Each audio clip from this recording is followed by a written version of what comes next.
An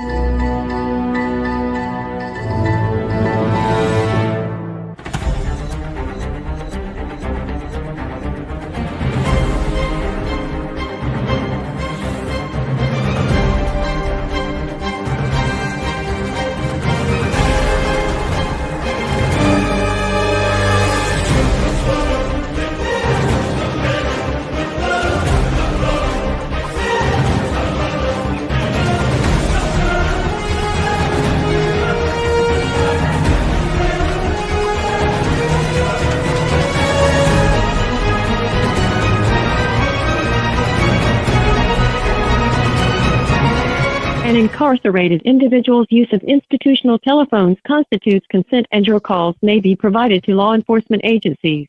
Thank you for using Securus.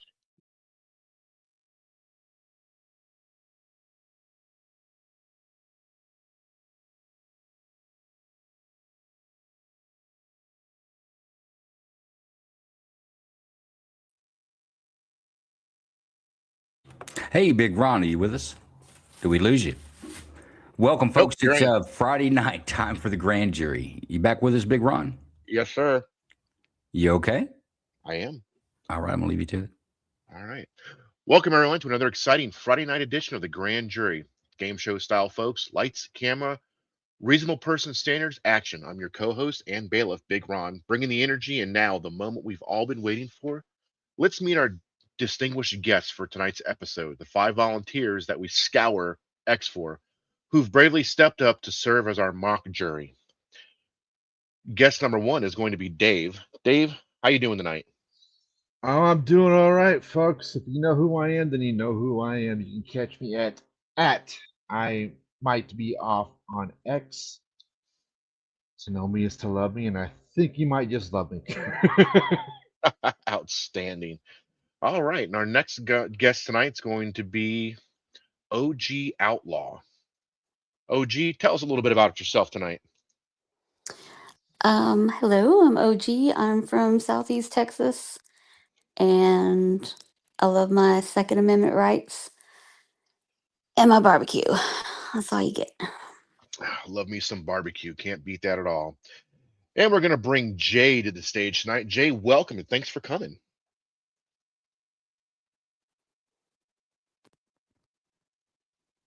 All right. We'll come back to Jay if we get a chance. I know he's at work tonight. Next, we're going to bring up Alicia. Alicia, thanks for coming to the show and coming tonight. Hi. I am also from Texas, but the central area. I'm at Annoyed Texan on X. Because I'm oftentimes on here because something's annoying me, and it's my outlet. So I don't really have a platform, just your average, American. I just care about my state and try to make sense of what's going on in the world and contribute my experience to it. So outstanding. And next up is going to be Duran from Tactical Education. Duran, give us a bit about yourself, buddy.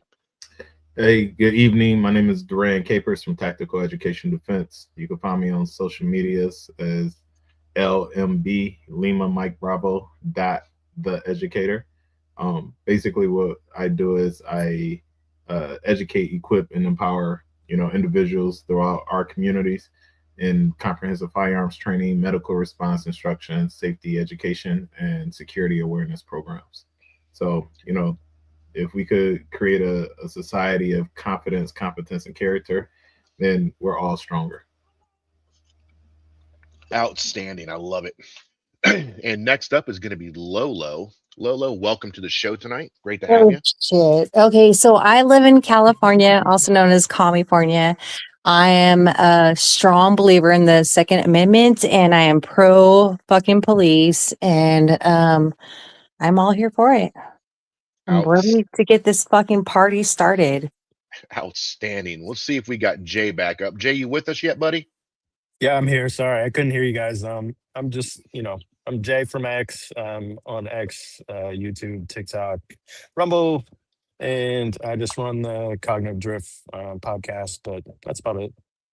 Outstanding, guys. Make sure you give him a check out. All right, everybody, give them a big round of applause in the chat, folks. These are the real people from X in the community ready to watch real-world body cam and dash cam footage. Here's the context. and vote. Reasonable or unreasonable, we'll go case by case, play the video, discuss the key moments, and then poll the jury one by one from guest number 1 all the way to guest number 6. All the way down the line. Joe will guide us through the evidence, break down the law, and keep us moving. And like any good courtroom drama, we start with the classic intro. And that's all rise. The Honorable Mock Grand Jury is now in session. The bailiff, myself, will now swear in the panel of 5 everyday heroes from X. Do you solemnly swear to judge these police use of force videos based solely on the fact, the footage, and what a reasonable officer would do under the circumstances without bias, without hindsight, and with the spirit of Graham versus Connor in your mind? Say I do if you guys are ready. I do. I do. I will try. I will try. Outstanding. All right. Well, the I didn't bourbon is realize that was an cold. option. The cigar is lit. The videos are loaded. The chat is flowing. The guests are ready. Joe, the floor is yours, my man. Take it away and let's get this ball rolling. Well, we appreciate you, Big Ron. Great introduction. Let's get on. We got another introduction to do. As any good grand jury, we have our expert witness, Jason, a retired 30-year veteran of Minnesota law enforcement. He's also the developer of the 3D response school safety system, something that we truly believe in here at the grand jury. And if you've heard about it or read about it, I'm sure you believe in it as well. But welcome, Jason. Anything else you want to tell the folks about yourself? Sure. Just retired last June after 30 years in law enforcement. Held a whole bunch of different hats and ranks. Retired as a lieutenant, and also started a company called 3D Response about 10 years ago. And right now we're installed in multiple schools in Minnesota, and there's a bill coming up. Session just started to make it a building code. So hopefully that goes well. And please do not discuss bedazzled tasers tonight. Thank you. Well, I don't think that last little part's going to be adhered to, but we'll try. We'll try not to talk about bedazzled tasers. But enough with the introductions. Enough. We're here for a reason. Let's get to it. We've asked you guys to serve as a mock grand jury, and we're going to mimic a grand jury the best we can online. But let's understand something.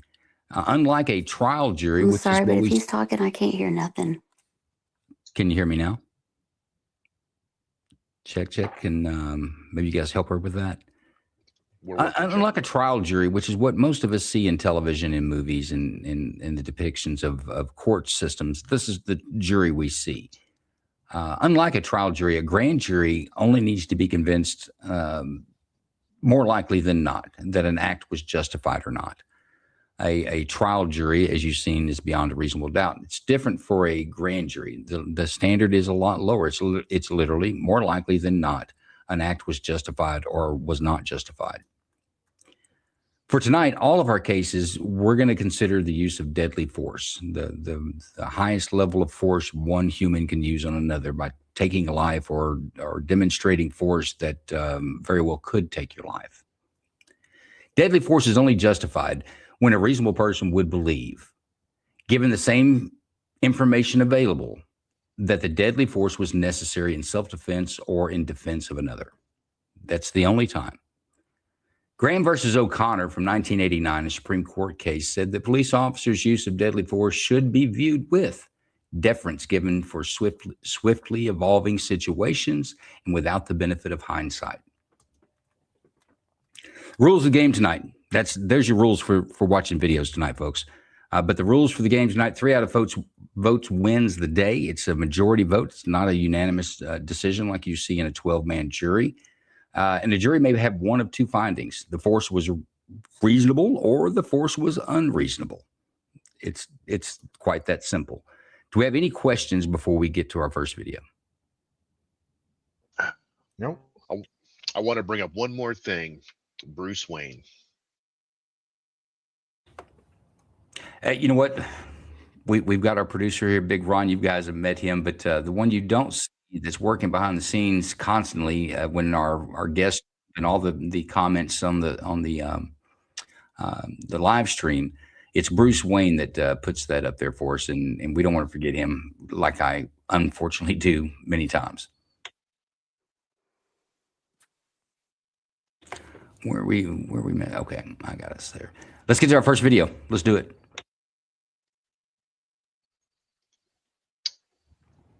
Go ahead.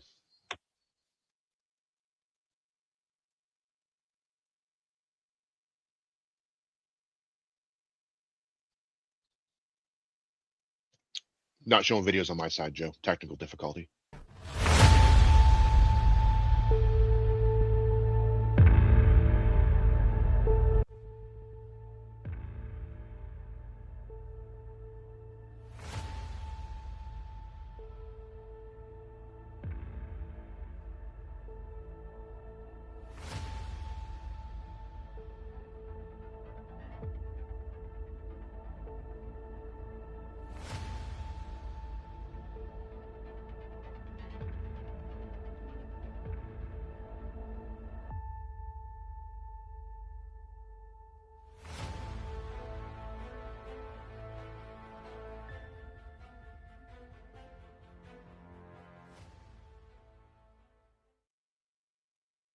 On your left. 2-7, give me some more units. Hey, get the f out! Get out! Ah! 2-7, shots fired! Shots fired! Get the f out! Ah! 13, 13. I need a medic! You good, bro? What's up? Come here, come here. I got you. You okay?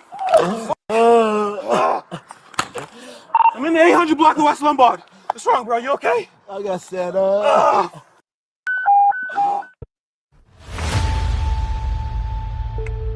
Okay, folks, there's your first video. Law enforcement comes to a burglary in progress, essentially. They get there, he gets there, he finds the an apparent suspect vehicle attempting to get away. He gives commands to stop. They back up. There's a door open. He reaches in to try to pull one of the assailants out, or the suspects out at that point. He's actually struck by the car, and then he discharges his weapon as the car starts to drive away.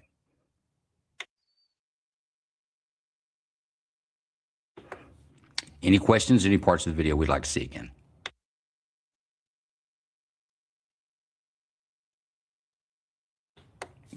How about we take a look at the shots again? Yes? Think that's a good idea? First, I want to say, someone asked about the bedazzled taser. It is pink, in fact. But I did also want to see the part, like, before the shooting begins, where the initial like where it kind of comes clear into the scene of the car from the kids. Is that possible? You may have to give me that.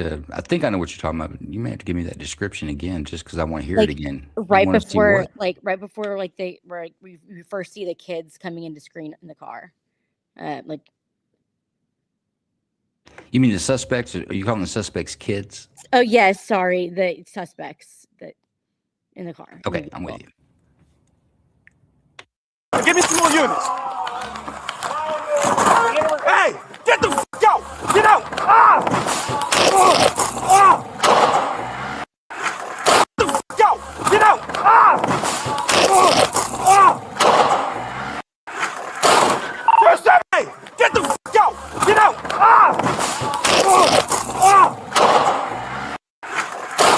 2-7, shots fired! Shots fired! Get the f out! Ah! Okay, did that clear it up for you a little bit? Yeah, it comes out and it's so fast, so it took me back by surprise first time. I don't know, Big Ron, are we having trouble keeping folks in place? Yeah, we're working it. All right.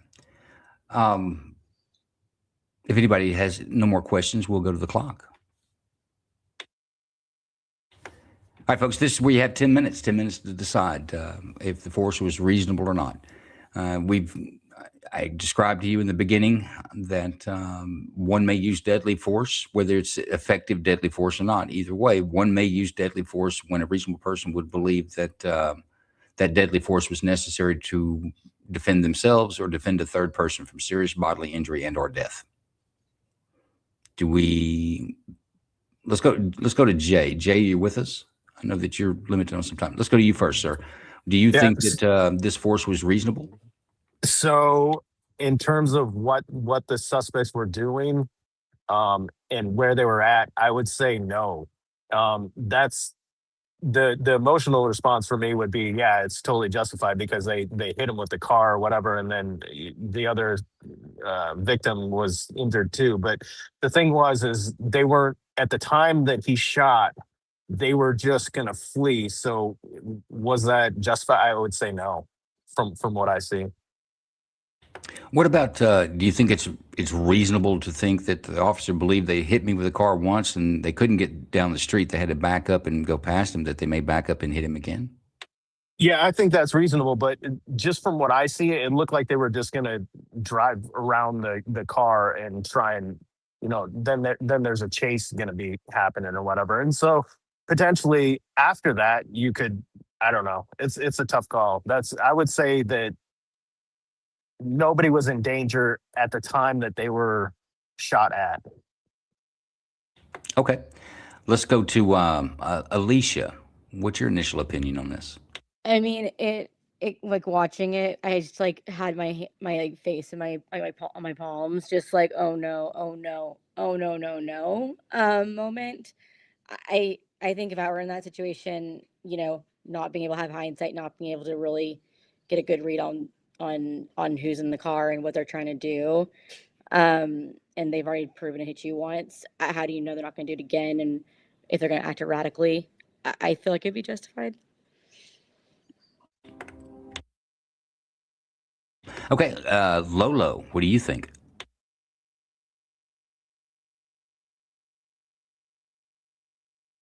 All right, let's try LMB. I'm sorry, LND. Duran, go ahead. Yeah, LMB. So, in this particular situation, I would say the self-defense was justified, or the deadly force. My apologies. The deadly force is justified, and that's based off of generally, as I understand, forcible felony. Burglary is one of those, and just based on what the job of the officer is, even in addition knowing that somebody just got hurt, and then you have these people that are fleeing where they already shown the behavior to be reckless. Utilizing deadly force in that situation makes sense for the circumstances. Okay, so you're leaning towards, because these guys are just wild, and if you have to use deadly force to stop them, then that's okay? I wouldn't just say just wild, but the behavior that they're distributing is putting lives in danger.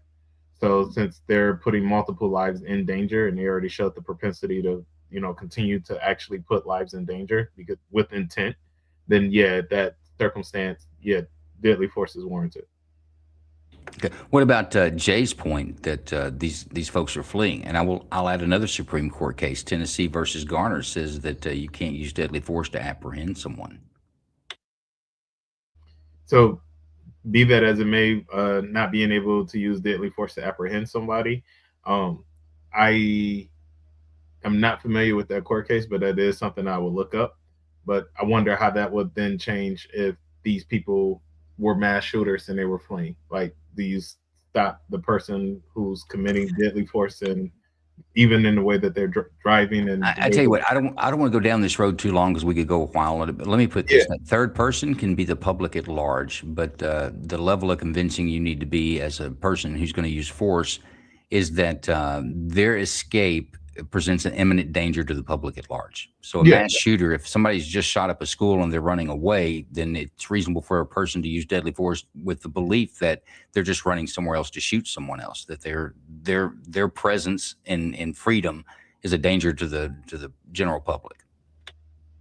Gotcha. So if it's in that particular situation, then I would actually revert my stance. But my initial stance is, yeah, if they're a danger to the general public, then they need to be stopped. If that's not the case, just based off of the court case, and no lives are immediately or imminently in danger, just based off the fact that they're fleeing, then I would say deadly force is not justified in that scenario. Can I just jump in real quick? I'm sorry, like my internet cut out and I lost like contact. And I just want to say, like, from what I saw, if an officer approaches your vehicle and tells you to get out, I've always been like so obliged, like fucking, if I get pulled over, my hands are on top of the steering wheel. I shut my car off. I do not move until the officer tells me to get my insurance. And then I go into my glove box and like I grab out my insurance. I feel like the officer gave them plenty of chances to oblige. And I don't know who teaches their kids not to do that shit when they freaking get pulled over. But I feel like it's completely justified. Well, I was having the Hang same on. You same think it's reaction. justified? Do you think it's justified on the grounds that they didn't comply?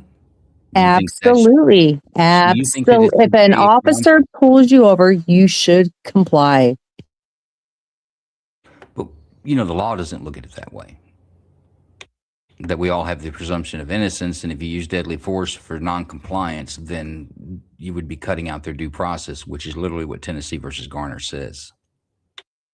But wasn't the original video an officer getting stabbed? No, this video was an officer responding to a burglary in progress call. He gets there, finds the suspected suspects. He doesn't even know at this time, just someone trying to get out of there real quick. He makes confrontation or attempts to make contact. They do a 3-point turn, hit him with the front of the vehicle, knock him down, and he shoots a round at the vehicle as the vehicle is driving away from him. I'm all for it. I am all. Okay, that's fair enough. Let's go. Dave, tell us what your initial opinion of this is. I will have to agree that he was well within his rights of self-defense. Even given the variable of unpredictability that he was found himself in. Yeah, I would have to agree that he was well within his rights of self-defense.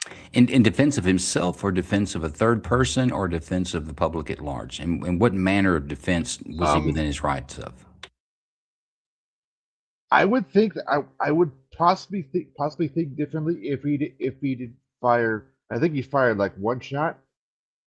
That was correct. If he had fired, if he had fired more than one shot, I would be thinking the other way. But the fact that he fired only one shot, I would think that he was still within not only defense of himself, but also. Are you saying that in his mind that shot happened probably 4 seconds before it did? That he was just kind of in the delay of it. It was already happening, Yes. so he kicked the round and out. he possibly That's getting a fair getting over assessment. possibly also getting over the shock of almost being run over and having some sort of like the survival instincts of something like that as well. So you're leaning on the part about giving deference to a police officer for a swiftly evolving situation. Yes. That, you know what, that's a very fair assessment. Jay, has anybody swayed your opinion, or are you still leaning towards an unreasonable use of force? Yeah, I just the timing of it is, nobody's life was in danger when he shot, from what I can see. So who knows? They might have stopped further down the road or something like that. I don't know. Well, let me ask you this: Are you trying to weigh this, like I say, with some deference, giving the benefit of the doubt, so to speak, to the officer for a quickly evolving situation? I mean, we're probably 1.5 seconds from the time that he was getting run over to the time that he shot. The vehicle had just gotten a little further down the road, maybe. Yeah, it's the timing that even if he would have shot when they were initially moving before he got hit. Well, when they first started moving and he saw that he was going to get hit, I would say it was justified. It's because it's after the fact. But how far after the fact do you let his deference go away? Is it 4 seconds, 3 seconds, 1.5 seconds?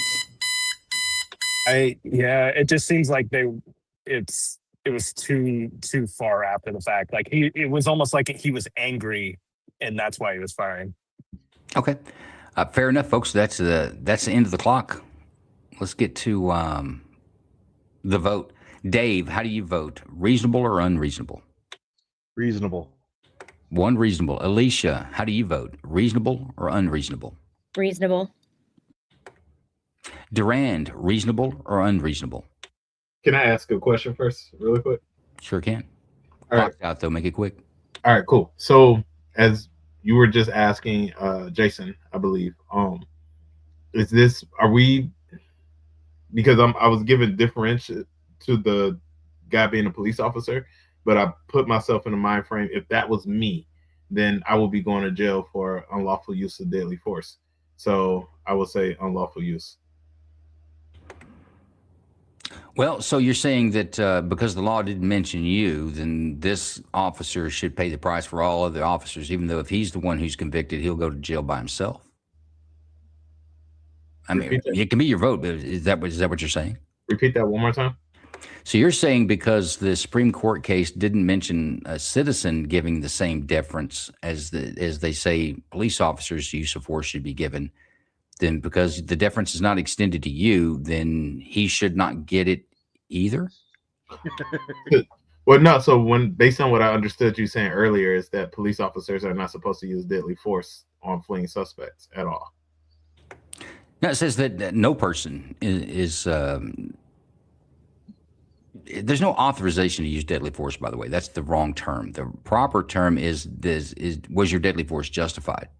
And you are justified if you're using it. A reasonable person would believe that their life is in danger, a third person's life are in danger. And when it comes to police officers, that third category of the public at large, of imminent threat, those are the 3 times that you can use deadly force without exception. Okay, so we're judging this based off of this gentleman being a police officer, then it was... No. Okay, go ahead and judge him that way. That's not what I've said at all, but go ahead. Okay, well, no, so then I would say unlawful. Okay, so unreasonable or reasonable? Unreasonable. Very well. Dave, how say you? I will still say reasonable. All right. I think Lolo's having some connection issues, but that's going to be a... No, I'm sorry. Jay, have you voted? I have not, and I'll just say unreasonable because of the timing. Wow, we're at 2-2. I need Lolo. I tell you what, let's bring in our hitter, Bruce Wayne. Bruce Wayne, you're the tiebreaker. Reasonable or unreasonable? That is going to be a very reasonable for me. Completely justified on the officer's part. That's a thin one. Thanks. We're going to put you back in that shoebox. But reasonable force. Jason, what do you think about this one? Gets hit by a car. At that point, even if he's fleeing, I would say it comes down to priorities of life, which are number 1, the victims, number 2, the bystanders, number 3, the police officer, and lastly, the suspect. So when an officer pulls up on there, he's already tried to take out the officer with a vehicle. That ups the game. Pursuits can be deadly. If he runs somebody else over, they go into protection of those around them mode. And I would say this is reasonable under those conditions. And you literally have less than a second to make that decision in that moment. So given all the things there, I think the officer did the right thing. I want to address something that Duran said, because you're not wrong, Duran. There isn't a Supreme Court says that a citizen should get the same deference that's given to a police officer for a swiftly evolving situation. Now, there is no Supreme Court case that even says that a citizen, that situation should be looked at without the benefit of hindsight. Now, these things are applied in a general kind of we'll do it kind of way, but you're right. There is no Supreme Court case that grants us citizens the same deference that police officers are. So I get your point, but I don't know that I agree with your decision if that's what it was based off of, but I get your point, and you're not wrong about that. Oh, yeah. So it's just me trying to make sure I'm fundamentally understanding like how I'm viewing this, because I can honestly see it from both sides. Well, we're not asking you to see it from both sides. A jury, this grand jury, just like any other grand jury, we ask you to be the reasonable person, which is a hypothetical construct. It's not you, it's not me. In this case, what a reasonable officer would have believed. And then from there, I ask you to apply the deference giving to a swiftly evolving situation. And I think this is a good example. I tell you what, let's go back to this. I'm going to talk you through it. Where's my case at? Somebody watch the time from the time he gets hit to the time he shoots. Let's see how much time that he had to really pick this up. Go! Get out! Ah! Hey! Get the go! Get out! Hey! Get the go! Get out! Ah! There's 7 shots fired! Hey! Get the go! Get out! Ah! There's 7 shots fired! The entire encounter, from walking to the car, messing with the open door, to the shots fired, is 6 seconds. It's just not a lot of time. I think that's where a reasonable vote in this jury, I think that's your strongest argument for it, is that you have to give the guy deference.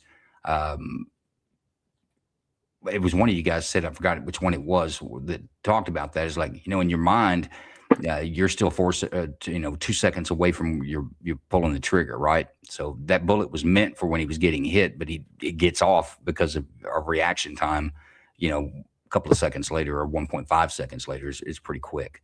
But I think that's where the deference should come in. Well, and also, isn't the responder, they don't know what's in the mind of these people if they're just trying to get away. They don't know if they're going to go do something else, right? It's all so reactionary. Yeah, and you're right about that. But and I'll differ a little bit with Jason as far as pursuits are deadly. But in order to use deadly force, you have to believe that it's imminent. In other words, if they get away, there for sure. And I'll go back to the school shooter or an active shooter. Somebody's just shot 3-4 people and they're running down the street with a rifle. I think that a reasonable person would believe that person in general is just a danger to anybody that encounters them. The next person that comes up the street could get shot by this person. So deadly force would be absolutely in the mix. Yeah, I think that was the example that I used earlier. So I think I was confused with looking at it, but on the next video, I think I'll be in a much better situation. That's okay, man. They get harder from here. That was not the most difficult video. That's a warm-up. With that, let's talk about, what are we going to talk about here? Let's talk about some range-minded podcasts. Folks, Range, with the Range-Minded podcast, he puts out a weekly podcast, anything freedom-loving American or anything to do with firearms. He's definitely somebody you want to subscribe to. His podcast can be found anywhere that you find your podcast. Wherever you find it, though, subscribe and give it a follow. Visit his website and grab a patch or something to support the guy. He was nominated for Podcast of the Year for a Gundy this year. Of course, that was a big, tough field he was in. He didn't quite make it, but he's absolutely being recognized. But Big Ron, let's take a quick look at the Range-Minded podcast. Love me some Range-Minded podcast. Have you ever wondered to yourself, man, what time does the store close? Or where's the best cheeseburger near me? Well, I'm not going to answer those questions. That's what your damn phone is for. Use that. Instead, if you have stuff related, to the 2A world, I'm your man. My name's Steve. I run the Range-Minded podcast. On the podcast, we talk about all things Second Amendment, whether it be new guns or gear. Maybe we talk about some training. We'll dig into Washington and the shenanigans they get up to. Sometimes we talk about the Supreme Court and the crap that they're doing. It's always a good time, a little smorgasbord of the 2A, if you don't mind me using that narrative. Either way, you can find us whether on YouTube or Rumble, Range-Minded Podcast. I'm also on all sorts of streaming services, wherever you listen to your podcast. Range-Minded Podcast.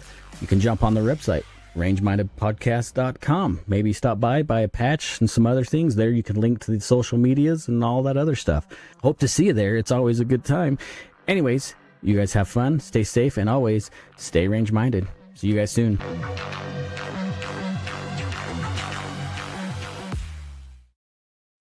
Yeah, folks, support the Range-Minded podcast and these small content creators.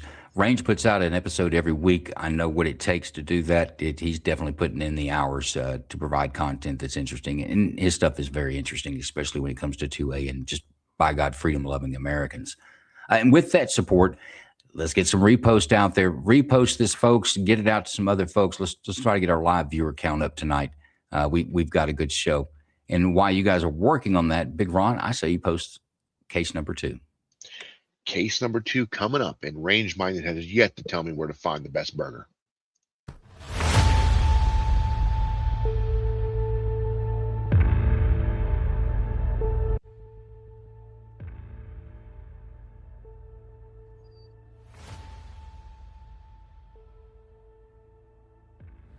911, what's the location of the emergency? Hi, it is, Okay, is it at the bank? yes, Okay, what's going on? I believe there's a robbery in process. What exactly is happening?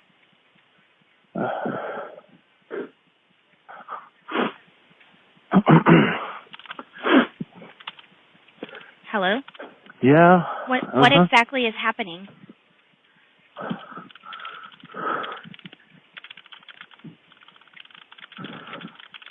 All right, so there's a Caucasian character, backpack, had a lot of clothes on, just took them off. He just went on the back side of the building towards Response Road. He has a back tattoo on the lower end. Was wearing a blue long sleeve when I saw him, a green jacket when I saw him, backpack black. He is walking towards the direction of the fire station right now. Okay, what did he do? He robbed the teller line. How did he rob it? What did he do? Well, I was outside when this happened, so I don't have answers to that right now. So, the employees hit the alarm. How old did this person look? Maybe late 30s, early 40s maybe. Or just really rough, late 20s. About how tall? About 6 foot. Thin, medium, or heavy build? Say again? Is he thin, medium, or heavy build? Average. Did you see any weapons on him at all? No, could not tell. Do you still see him from where you are? Say again? Do you still see him from where you are? No. I'm also an employee. I'm in my branch now at this point. I was on break when this happened. I watched him walk in. I said, you know what, that looks suspicious. So I started walking back towards the bank. Sure enough, I see through the window something was going on. And then I dialed it up. Did he slide the teller a note, or what did you see happening? I couldn't tell you. We would have to tell you that on site because I wasn't there, so I don't know what he did. So how do you know that he robbed the bank? I watched the teller hand over the till through the window.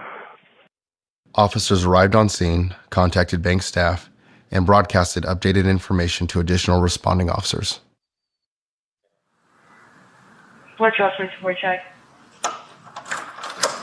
Hello. Hi. We were just robbed. Okay. Do you know where the guy just went? He did walk around this corner. Older gentleman with the hoodie on, backpack, green jacket. He took it off. He took off the jacket and he had a blue long sleeve on underneath. Okay. Kind of dirty blonde. Did he have any weapons? He claimed he had a gun. Okay. And he went off towards Challenge? He had his hand in his backpack, saying just not to give him a big deal, that he'd shoot us up if we didn't. Charles, come on. Additional responding officers began searching the area and located an individual matching the description of the suspect running near the 1800 block of Exposition Boulevard. Officers pursued the suspect and gave the suspect multiple commands to drop the firearm. The suspect did not drop the firearm. The suspect pointed the firearm at the officers, and an officer-involved shooting occurred.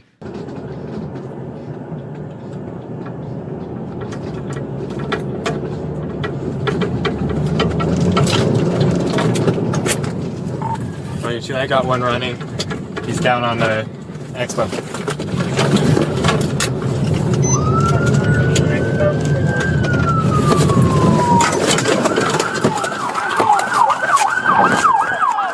Get on the ground now! Get on the ground! Put it down!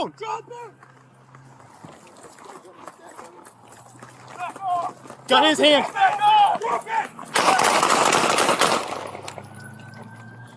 Charles, 24 shots fired, 1 down. This is in-car camera video footage from officer number 3.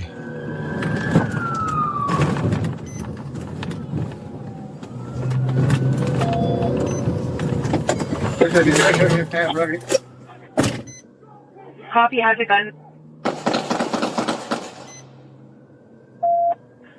Charles, 24 shots fired, 1 down. This is the perspective of the incident from a witness's vehicle, which captured the officer-involved shooting.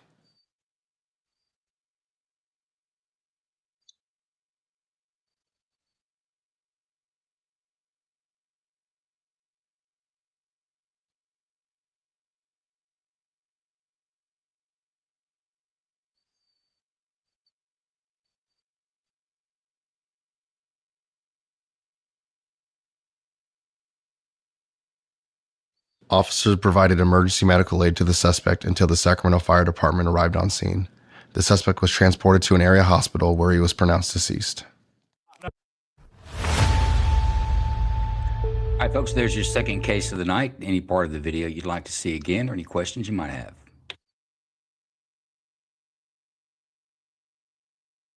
I have a question. Did in the second video, did I hear the lady confirm that there was a gun spotted, or was that her, or was it only a mention of it whenever they said that the witnesses said that he had said he had a gun?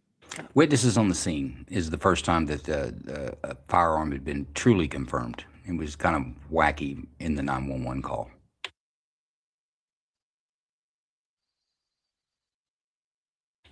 And we got our stand-in tonight, Bruce Wayne. He's going to get some airtime because we've had connections with Lolo and OG Texas. They're not with us any longer, so this is where we'll roll. Do you want to see parts of the video now? Or do you want to go to jury? This one's not hard. This one's not a difficult, guys. I'm not going to push you real hard on this one.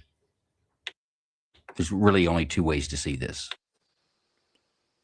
Could we see the moment right before the shooting from that first camera angle?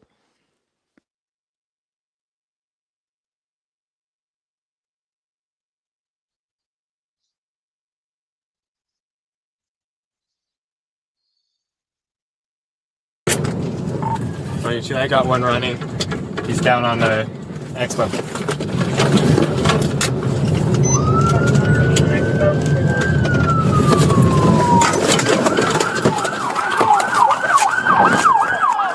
Get on the ground now! Get on the ground! Put it down!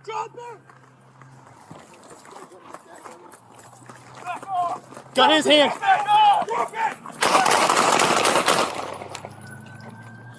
Charles, 24 shots fired, one down. That do it for you? Thank you, sir. Saw everything I needed. All right, Big Ron, let's put up a clock. There's your clock. Okay, I'm coming to you first, Jay. How do you see this one? Shooting was justified. He was moving his hand in the direction of the officers and potentially in the direction of pedestrians. So that was 100% justified. Okay, Durand, how do you feel about it? Justified. Dave, you, sir. I'm going to go justified. Alicia? I want to say justified, but like something feels weird, and I can't put my finger on it exactly for some reason.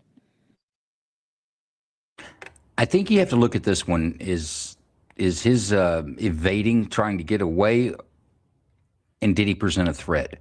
And there's two ways to look at it. This one, we also have the public at large. You've got a person who's willing to use deadly force when they put a gun in a bank teller's face and say, give me your money. That's an armed robbery. It's using deadly force. You meant to put other people in fear of their life. This person is running, clearly evading law enforcement officers, and it appeared to even remove the firearm from his waistband once officers had made contact with him. And then he starts to flee. But is he running away to get away because he's trying to evade his crime? If you believe that, you'd have to say unreasonable. If you believe that he presented a threat to law enforcement officers with the gun in his hand, running the way he was, or did he present a threat to the traffic that was on the street there? You know, is this a person that is willing to use deadly force to escape his crime? If the answer is there, I think the answer has to be it's reasonable force. Did that clear it up for you, Alicia, or make it worse?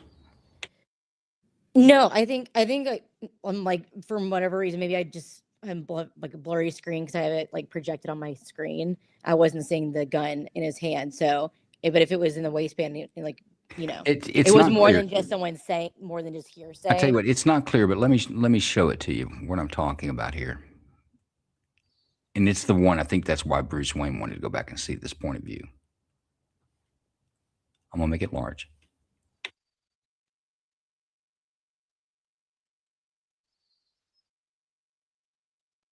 So he knows that the police are on him at this point, and he should be a faster runner if he's a bank robber. You see him reaching into his waistband there? Yeah. Okay, I see. Now watch.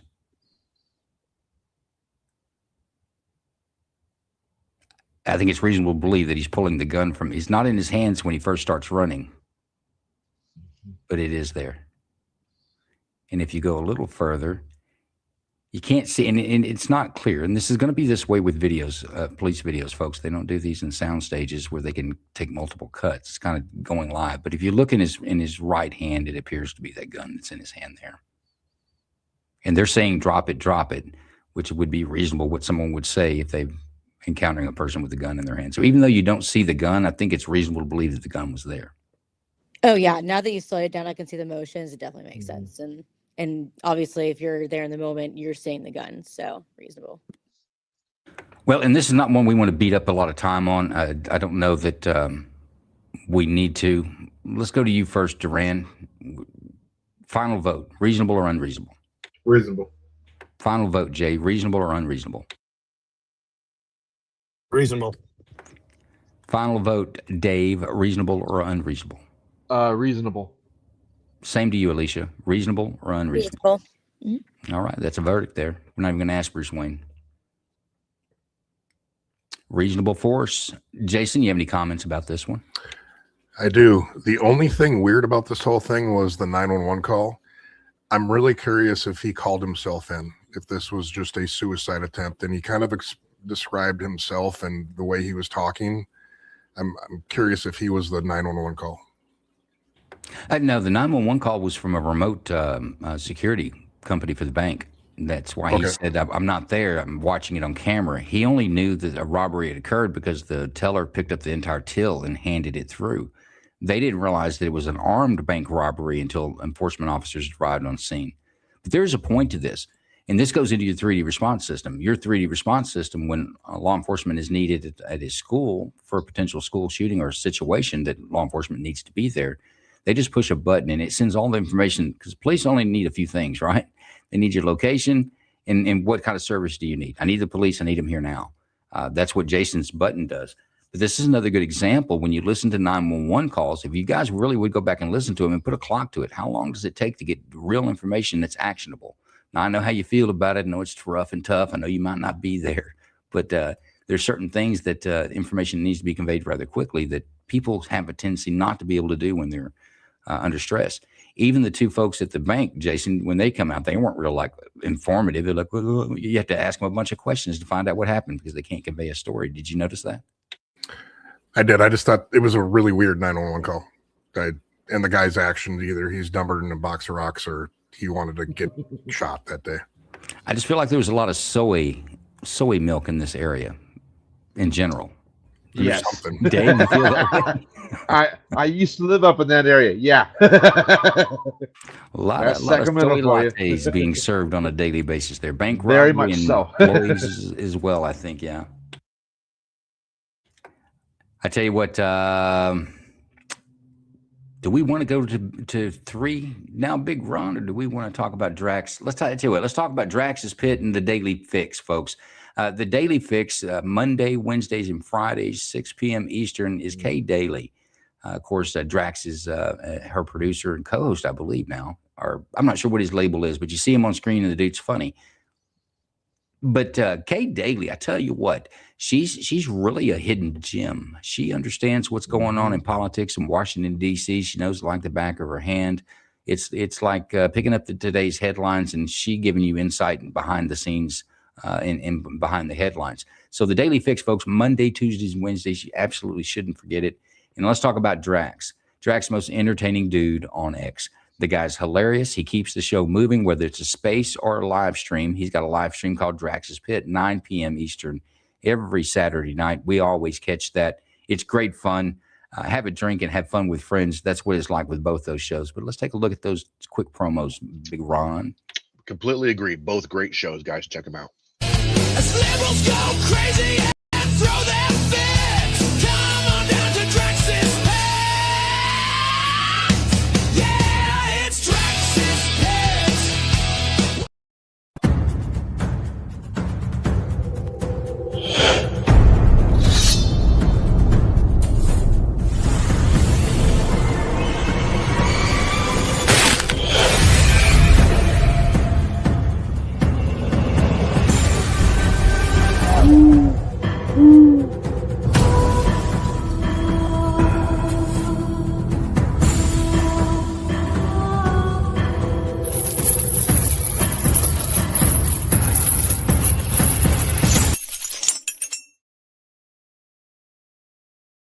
Both of them. Both those shows, I can't recommend them enough. Monday, Wednesday, and Friday with K Daily, the Daily Fix, and then Drax's Pit on Saturday, folks. Also, small content creators, give them a follow and patron their spaces and their streams. Okay, with that, we are going to case number 3. I told you folks, they're not going to get any easier. Here's case number 3. Let's fire it up.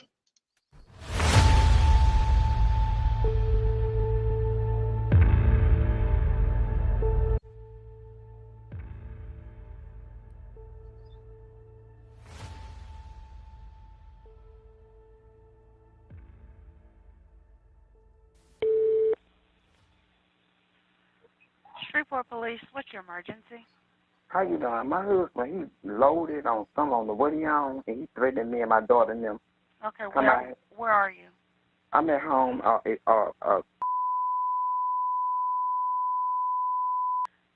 What's your building number or letter? Let me ask my daughter. The number here is explain. And you said Okay. What's his building number? What I'm saying? On the right side. Okay, what's your name, ma'am?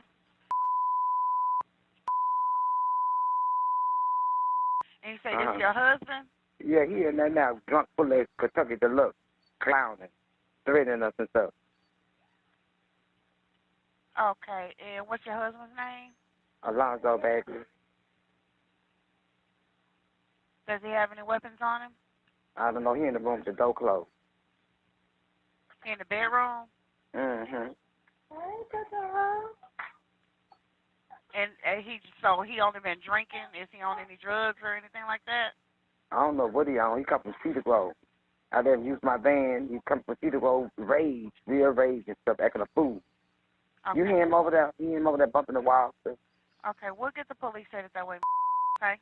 All right. All right, bye-bye.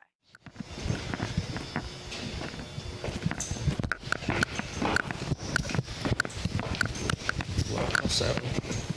That's it.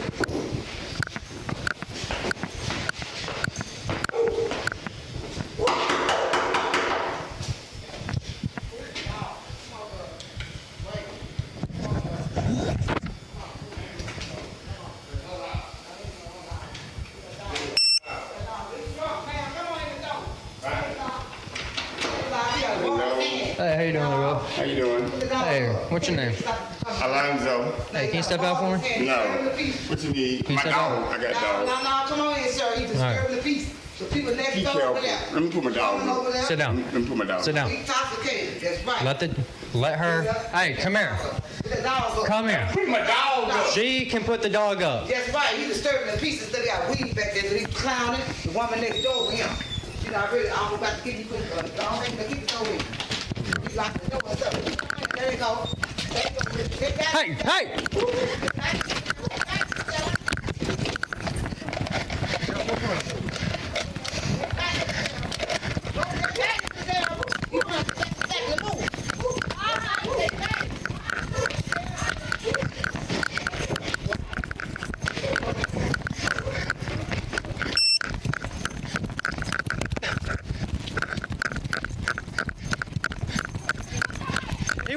He went that way, Todd.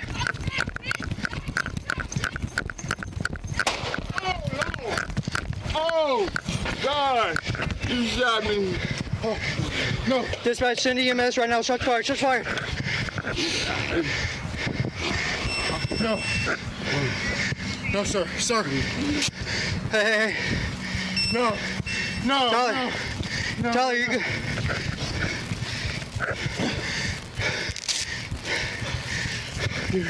Hey, no. Hey, come on. No. Come on. No. Come on. No, Come on. man. No. Come on. No, man. No. Come on. No. You're good. You're good. Man. Come on, dude. Dispatch. Come on, man. Send EMS right now. 1018. Come on, dude. Hey, come on, dude. Stay with me. Stay with me. Good, Hey, how you doing? What's your name? Alonzo.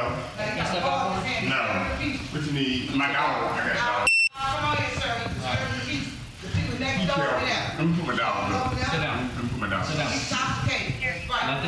Let her. Hey, come here. Get the dog up. Come here. Bring my dog up. She can put the dog up. That's right. He disturbing the pieces. Still got weed back there. He clowning. The woman next door with him. She not ready. I'm about to get you quick. The dog back there. Kick the door in. He's locking the door and stuff. Go ahead. There you go. There you go. Take that. Hey, hey. Take that. We got one running, dispatch.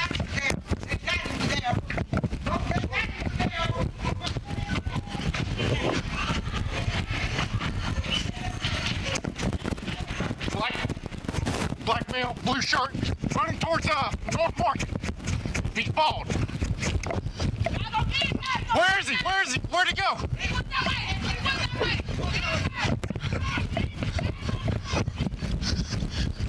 Oh, no. Oh, God. Oh, no. Dispatch, send the EMS right now. Shut fire. Shut fire.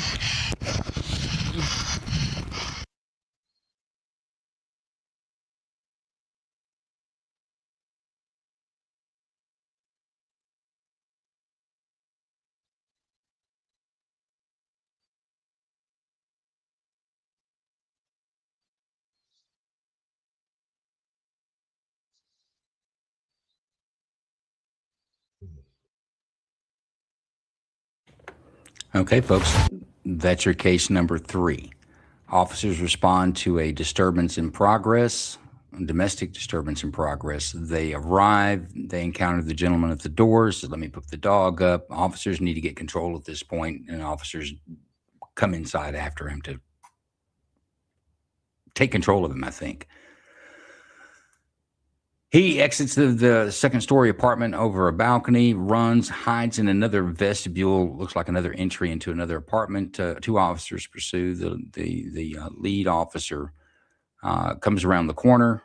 He pies that corner, which is a technique that, Jason, if you want to chime in on this, you may, but that coming around a corner like that, you pull your weapon and you pie it around so that if someone's there to surprise you, that you would be able to defend yourself. But Jason, any comments about his technique as he approached that corner?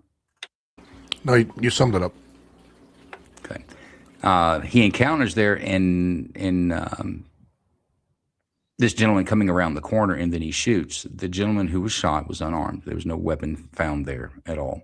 The officer's statements were he was startled by the sudden appearance of this gentleman around the corner. Any portions of this video we'd like to see again?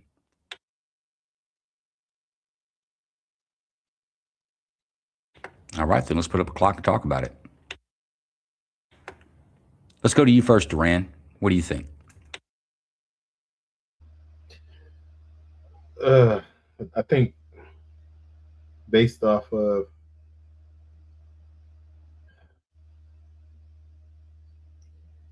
I guess it's a technique. I've never heard of that technique. You've never heard of pie? Pie in the corner? Mm-mm. Pretty common technique. I've seen it both in the military and law enforcement. Oh, I don't come from either one of those backgrounds, but and so I'm probably aware of it, just not by definition. But based on that, I would say unreasonable. Based on his pie technique, it would be unreasonable? No, so based on his pie technique, that would immediately scream that it would be reasonable. But as you stated, these are getting harder. So, you know, once I learned about the pie technique, I'm like, this is open shut. But just the fact that somebody's there and surprised, like that could have been somebody else. And he got shot. He was unarmed. He didn't jump out and attack the officer. He shot him by being startled. So his finger was already on the trigger. Unreasonable. Okay, let's go to Dave. Dave, what do you think? I'm going to vote unreasonable as well. The fact that they were so close to each other, they could have handled it in another way. There's no need for him to be shot. So when you say they could have done something else, does that negate the benefit of hindsight? True. It's hindsight is always 20/20, but at that same time, I think he could have been tackled. He could have been, it could have been handled in another way. Okay. But I guess my question is that when you look at it from that point of view, is that with or without hindsight? That would be with hindsight. I wish we would have had like another shot of the one who actually hid, to see what his perspective was of the officer who actually. Yeah. Right, but as the jurist, you get what the state brings you, and you've got to make a decision. Right. So that being said, I would still have to go unlawful. Okay, Jay, I'm going to Alicia last. What do you think, Jay? So I didn't have audio, but it was difficult to see whether he was reaching for something. It looked like his hands were around his waist or near the pockets.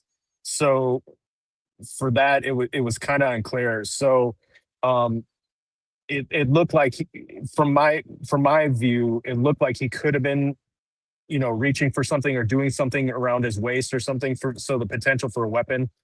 So I would say that's a tough call, but I would, from my little camera view, it looked like he was doing something around his waist. So I would say it's just fine.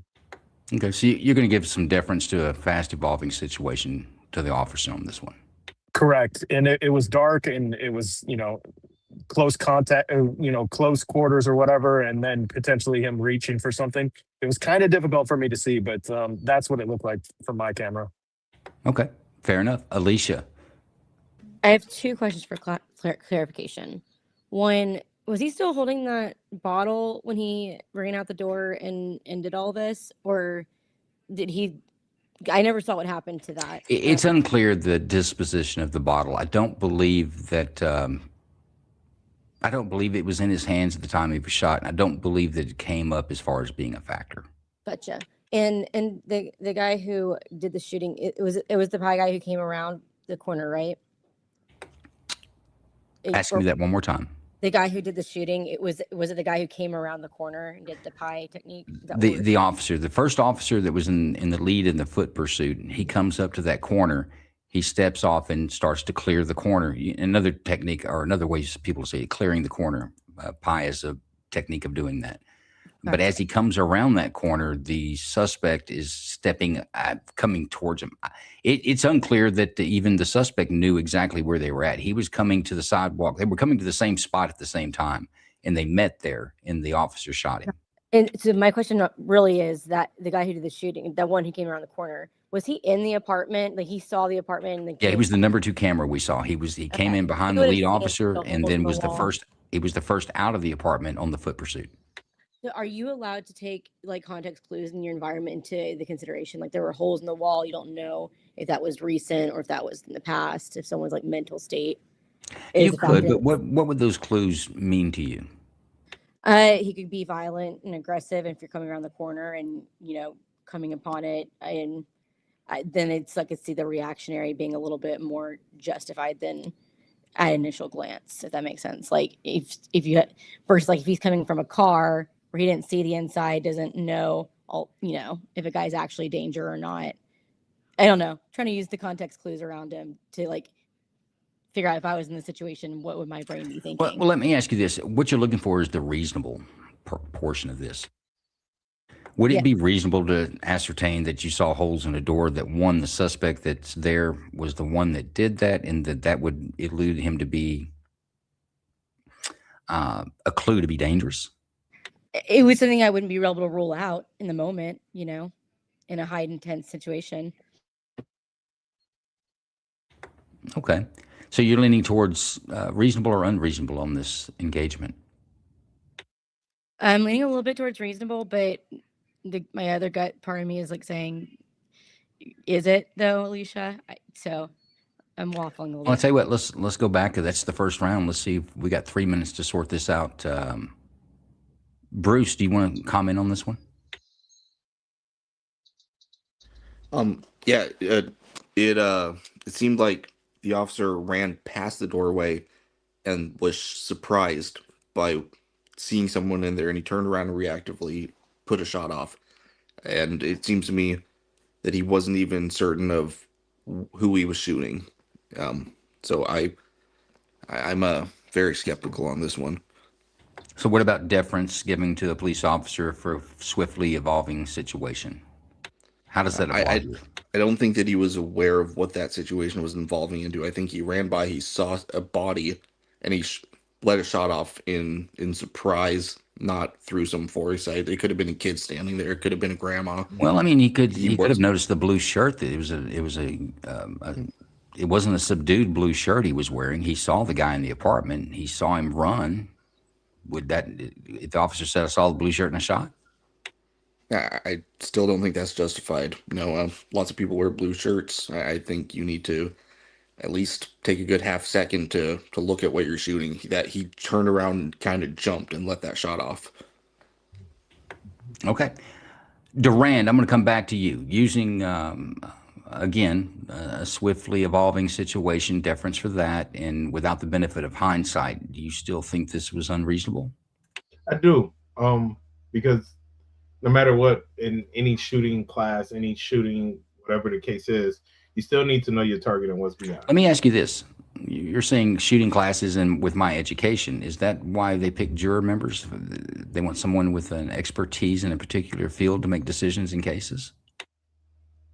Or is it the reasonable person standard? Not the smartest guy in the room, but not the dumbest guy in the room? I would say it's a mixture of both. So it's a reasonable person. So I would say it's reasonable for just general gun safety to know your target and what's beyond. So just take classes out of it. It's a general safety rule. So a reasonable person should know who their gun is pointed at, and when they're pressing the trigger, that they're pressing the trigger at the intended target. That's a general safety rule. So 3 rules were broken: pointing your gun in a safe direction, keeping your finger off the trigger until you're ready to shoot, and knowing your target and what's beyond. Right. But in the wild out there, how many of those rules can put you in jail by breaking them? Actually, all 3 of them. All 3 of those situations. I don't want to go in the circle of. But no, I'm not trying to. Like, I'm asking something. Actually, I'm asking something real simple. I'm asking this: fast evolving situation. Do you agree that was? Yes. Okay. Well, I don't. You need to agree with me. In your opinion, was that a fast evolving situation? Yes. Okay. So some deference, according to the Supreme Court, should be given to the officer who fired the shot. How much deference do you think should be given to him for the fast evolving situation? In this situation, nothing beyond what the Supreme Court requires. It doesn't really say. It just says pretty much the benefit of the doubt. So the benefit of the doubt would be if he'd come around the corner and said, "Man, it scared me. I thought he was coming at me and shot me." I guess you could give him the benefit of the doubt and say justifiable, yes. And that's why we still have a jury, because if it was just that cut and dry, then we wouldn't need us. Okay. Yeah. Jay, do you still stand on unreasonable? No, I said it was reasonable. I'm sorry, I got you wrong. It's Dave I was talking about. The guy in the red hat. You still standing on unreasonable? I'm still going unreasonable. If he had been shot in a non-life-threatening area, I would say reasonable. But why would that make a difference? Deadly force is deadly force, whether it's effective or not.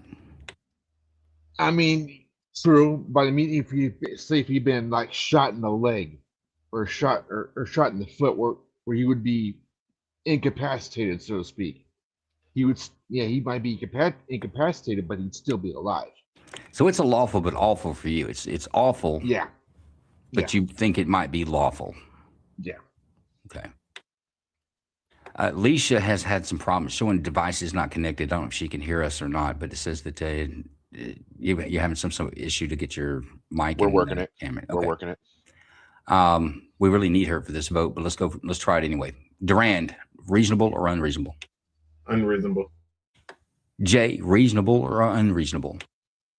Reasonable. Dave, reasonable or unreasonable? Unreasonable. B. Wayne, reasonable or unreasonable? Well, shoot, I'm gonna make it so we really need Alicia, because here we're not finding them guilty or innocent. We're saying that if there's enough evidence to send it further for further investigation. I think that there is enough reasonable doubt in this scenario that it should be looked at closer. So I'm gonna true bill it. Say it's probable cause, not reasonable doubt. More likely than not. You're saying more likely than not it was unreasonable. Well, then we'll go with that. True bill. Let's do it, Big Ron. Let's post it. That is an unreasonable action. Am I right? That's the count. Yeah, 1, 2, 3. That's right. That's the count. That's right. Jason, you want to make any comments on this one? I agree with I'm going unreasonable. I do think you brought up the point.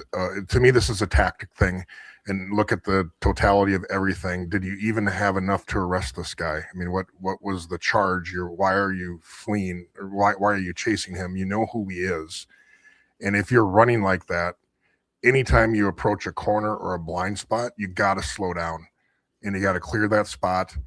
And I think that officer got startled, and he responded almost instinctually without even thinking. And you could hear it in their voices when they didn't want. I mean, they were trying to like, don't die, don't die. But to me, I've almost shot cardboard cutouts at people in doing an alarm call, and you go around a corner, but because you slow down and you slice the pie, you can tell, okay, not a threat, it's a cardboard cutout. Same thing with this. Slow down, slice the pie, see what's there, and then move forward. The fact he ran past it, I think he was startled. We've got Alicia back. Alicia, you want to give us your vote on that? Reasonable. I like when the part that I got muted and couldn't get back up, listening to the arguments, I actually got swayed to the unreasonable side. Very good, actually. That's what the decision was.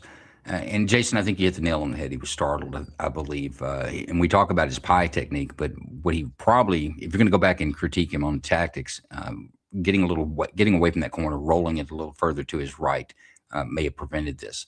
But I will tell you, this case is actually, I told you I had to go into some deep ones this week because our normal pool didn't have quite the element that I was looking for. This case is in 2023. This officer has been arrested. He's been arrested because they believe another jury in Louisiana believed also that a grand jury in Louisiana also believed that it was unreasonable, and they referred him for trial. I think criminal negligence, homicide, and one other charge. Best I could tell, it hasn't gone to trial yet, but I'm going to keep my eye on that. So, yeah, you guys called it despite me trying to pull you away from it at every turn. My bad if I come across as being circular. I promise you I'm not. My brain is weird. I'm gonna tell you now, every time you bring up range rules, I'm gonna slap back at you. I've been on the range many a times, and I've been in gunfights, and I didn't have range rules on a gunfight. I've probably red flagged more times than one person can count, but I've never shot anybody I didn't intend to shoot. So the whole range safety stuff just really doesn't apply in these type of situations, and there's no law says that. And you could get criminal negligence, if you're so far out of whack. But so every time you bring up on the gun range safety stuff, I'm probably going to slap back at you. All good. Let's go to for those of you that follow the show, Judge Joe Brown has been on here as a special prosecutor. We hope to have him on again in the next couple of weeks. We're working on that now, actually. But we learned on his first appearance that the man has a pretty damn good barbecue sauce. He's got a Judge Joe Brown's barbecue sauce. It's got a nice coarse ground to it. You don't see that in barbecue sauces very often. But remember, Judge Joe Brown's from Memphis and knows a little bit about barbecue. Check this out. Introducing Judge Joe Brown's all-new barbecue sauce and seasoning. Justice in the form of flavor. With one taste of our premium blends of all-natural ingredients, herbs, and spices, you'll fall in love with meat all over again. Judge Joe Brown's all-natural barbecue sauce collection is made up of 2 zesty flavors, original and spicy. Law firms will take this as a retainer. What? It must be a law firm where they hungry as hell. Now you gonna help me with this parole I'm dealing with? Folks, Judge Joe Brown's barbecue sauce, and I'm going to let Big Ron or Bruce Wayne flip a coin to tell us about it. Both of these guys have ordered it. Actually, Big Ron, you want to tell us about your purchase of the barbecue sauce? Is it what we say it is? We'll have to throw that one to Bruce Wayne, my friend. Oh, my bad. Go ahead, Bruce. It is fantastic barbecue sauce. I cannot recommend it enough. Real coarse ground, sticks to the meat really well, really fresh ingredients. Some of the best flavor I've ever had. I got the 3-pack on Amazon, so it comes with the regular barbecue sauce, the spicy, and then some of his spicy rub, it's all fantastic. Cannot recommend it enough. Go out and buy it. No, absolutely. We're big fans of Judge Joe Brown and his barbecue sauce, and you guys keep your eyes open. I'm working on getting him back over here. The man's busy. I won't divulge some information that I do know, but he's got some big things on the horizon. It's exciting. But with that, let's get to case number 4.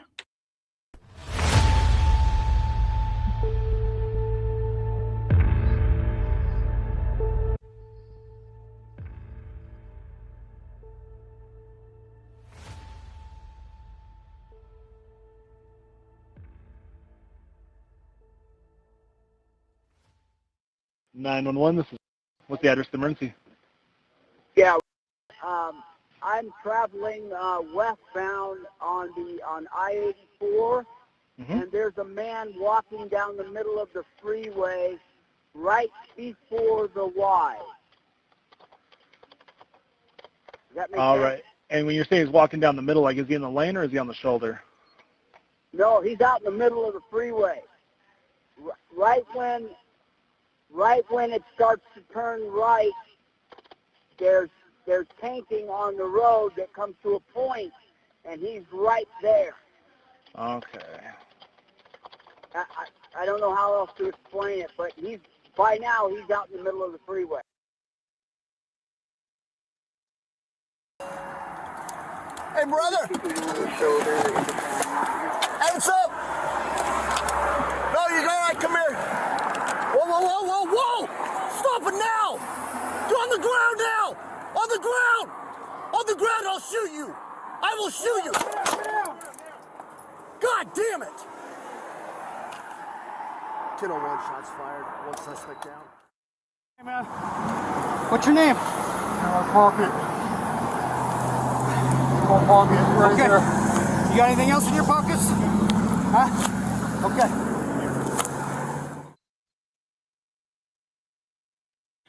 Case number 4. Person reported walking down a freeway, which is technically an offense in most states. Law enforcement comes to make contact with him, and we see what that contact is. He brandishes a small knife,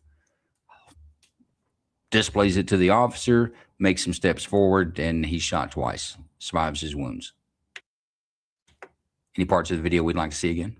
Let me see the last. Oh, go ahead. I like to see where apparently he brings out branches a knife. Let's take a look. No, you gotta come here! Whoa, whoa, whoa, whoa, whoa! So he does it way back. He does it from the skirt over here. I'm only laughing because he literally tells him to come here, but the guy is like, I don't know if he's completely there mentally, but he's telling him to come here, and the guy is like running towards him with the knife, and it's just like, yeah, right. already. He changes his tune when he realizes he has a knife. Yeah, this again. That's what I'm saying. That's what I'm laughing. No, you gotta come here! Whoa, whoa, whoa, whoa, whoa! Stop it now! You're on the ground now! On the ground! On the ground, I'll shoot you! I will shoot you! God damn it! Yeah, at first I didn't see the knives, but yeah, I definitely see it. Yeah, I have my answer. It's a small knife. Yeah. Don't matter. Still a knife. Still a knife. All right, with that, Big Ron, put up a clock. Let's see if they can defend how small this knife is. Let's go to Alicia first. Alicia, what do you think about this? What's your initial impression? I mean, it's interesting because it's like he's on the ground, then instead of getting further on the ground and listening, he does the exact opposite. He has plenty of time, plenty of warning, and we know he's armed and can move quite fast. So my initial impression is it's justified because you don't know if he's going to try to lunge at you next, or how fast. I don't know. But it seems like plenty enough warning while brandishing a deadly knife, so a weapon. He appeared to stop. I mean, he kind of complied when they said stop. He didn't necessarily drop it, but he wasn't like in a dead run when he was shot. But he was moving the opposite direction from the instructions. Like it's like at first his initial inclination, his initial the initial reaction was to comply, and then something triggered him back up. Like, you know what I mean? Like, unless like he's some, Dave was saying, unless there's something mentally wrong with him, and he's, not understanding down and ground, and hearing what the officers asking him. So are we back to killing people because they didn't comply? I'm back to he. It's like he wanted to comply, but then he changed his mind or something, and in the officer's mind, you don't know if he's going to keep not complying. So reasonable. That's where my mind goes. Okay, I'll go with that. Jay, what do you think, sir? Because of the distance, he could have closed that distance very quickly. He was moving towards him. I didn't have audio, so I couldn't hear the officer's commands, but I'm assuming that they were telling him to get down and, drop the weapon or whatever. But given the close proximity, I would say it was justified because he could have been on them in seconds. He had the deadly weapon. He was moving forward. And they were absolutely giving him commands to stop and drop the knife. The commands you thought they were giving or thought should have been given, they did give, in my opinion. Durant, what do you think, sir? I think as a reasonable person, the officer, this was a reasonable situation, it was justified. Just even based on the circumstance of giving the command, the other party had the opportunity to drop the knife multiple times and got up from off the ground and started approaching the officer. No matter how big or small the weapon, the deadly force is, he was in contact distance that could have he was in enough space with that type of weapon to be an imminent threat against that officer's life. So I would say that was completely justified and reasonable shoot. So you're saying that it's reasonable for the officer to believe that himself or a third party were in imminent danger to serious bodily injury and or death, and they used deadly force to repel that. 1000%, yes. Dave, I'm gonna go definitely reasonable. I think that, like it's been pointed out, that the distance between the two probably looks a lot closer in person than it did on the camera angle. So I'm gonna go reasonable. well, I'm going to bring my expert witness in on this. Jason, is there something about 21 feet in law enforcement training with edged bladed weapons? Yep, it's 21 foot rule. It's been, and I think it's actually longer than that. But if your gun is not in at least the low ready, and somebody's running at you with a knife, it's been proven that that distance will be basically covered by the suspect before you can get your gun out and use it. So that's kind of the general guideline: is 21 feet. Somebody with an edged weapon, deadly force is justified. Okay. So, and you're saying, Dave, that the 21 foot rule is what you're applying, I believe, with Durant. I think Jay, I think all of you guys have applied that this guy was close enough that even with a knife that he presented a danger at that distance. Yes, I don't even think he was a full car length away. He got shot when he was at the hood, and the officer was still, if I'm not mistaken, by his driver's door. So, no, yeah. What about mental illness? Does that come into play in this at all? This guy looked like he most likely was suffering from something. Does Dave, does that give you any pause? No.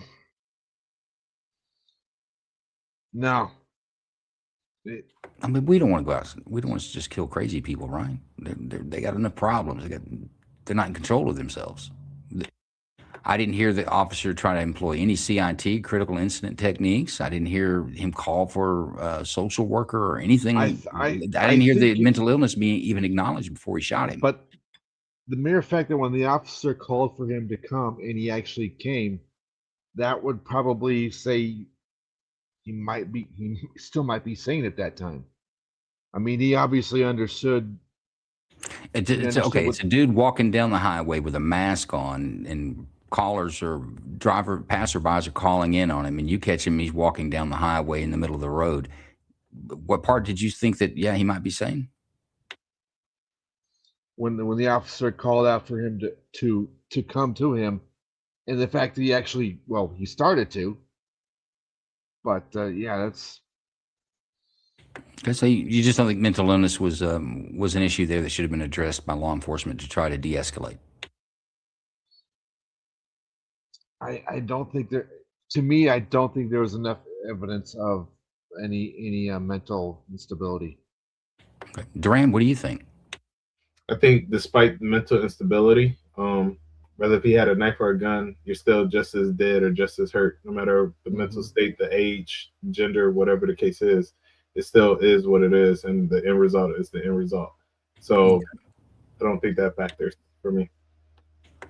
Alicia, mental illness a factor for you at all On this?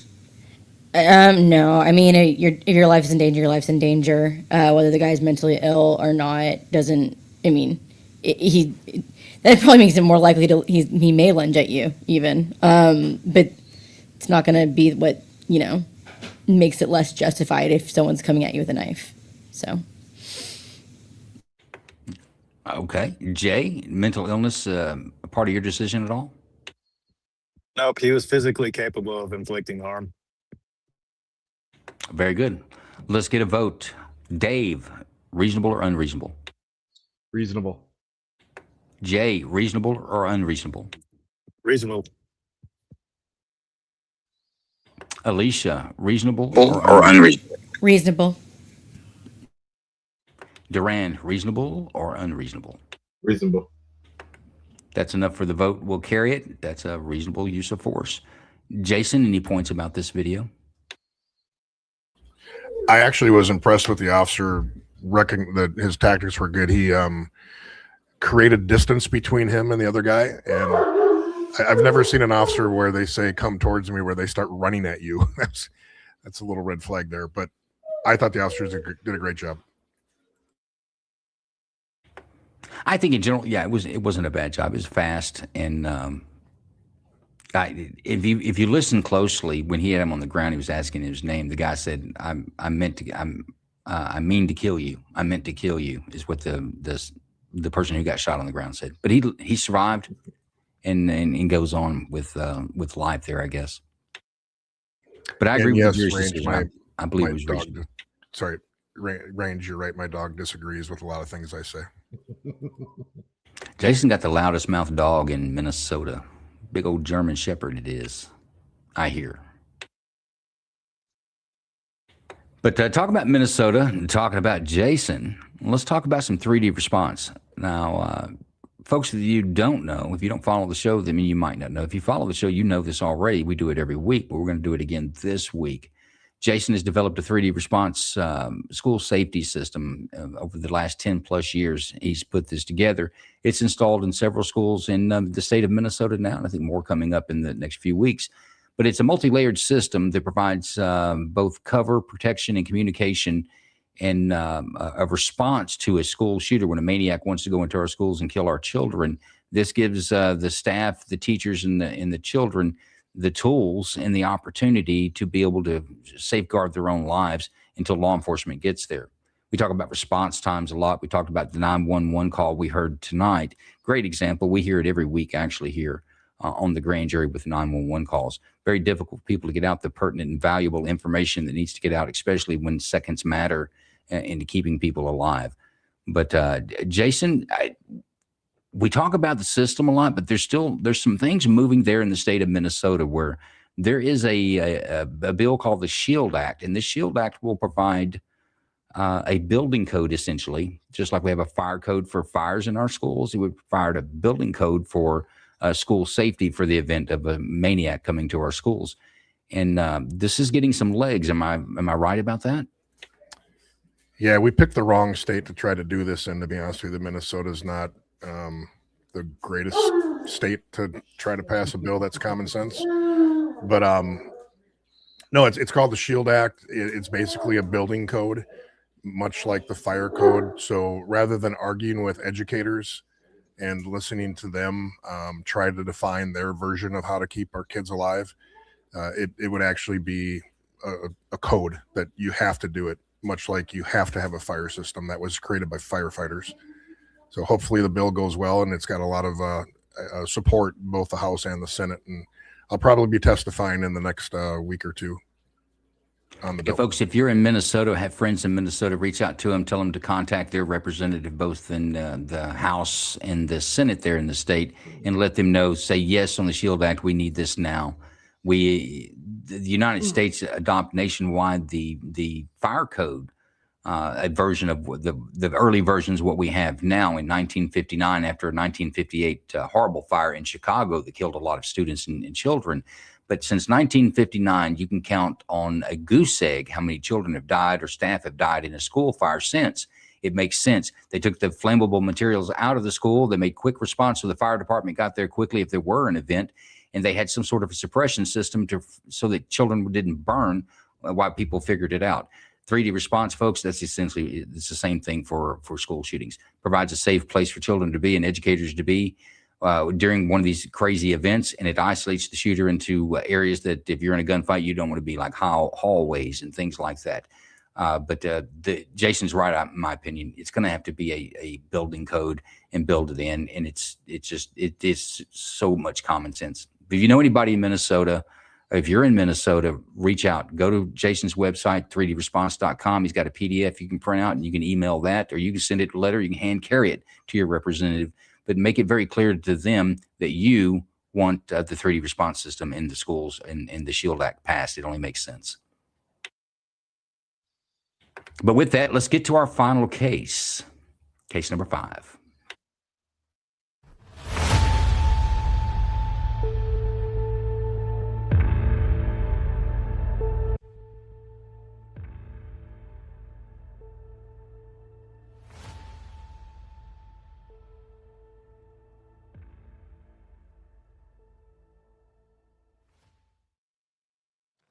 On March 14th at approximately 3:45 p.m., officers from the department's street crimes unit located a wanted person that they had been actively searching for over several days.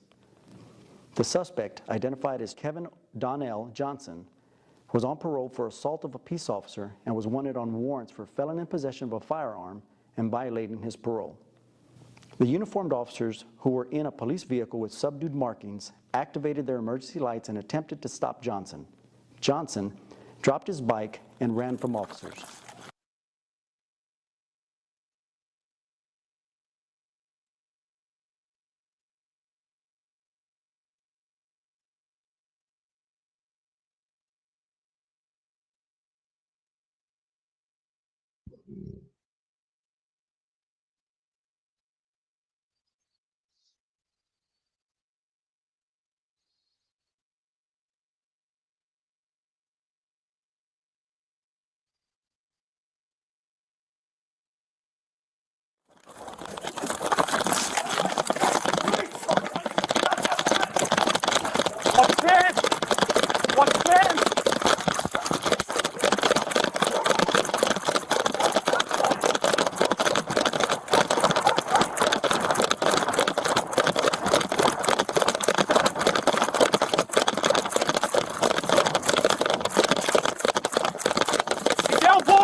Drop your hands! Drop it! Gun, gun, gun!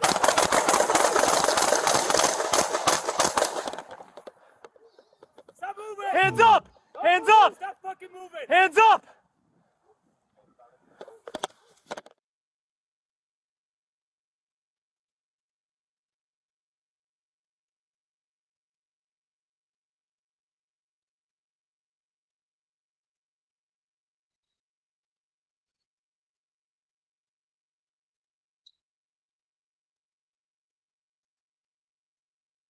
Watch crossfire! Looking good.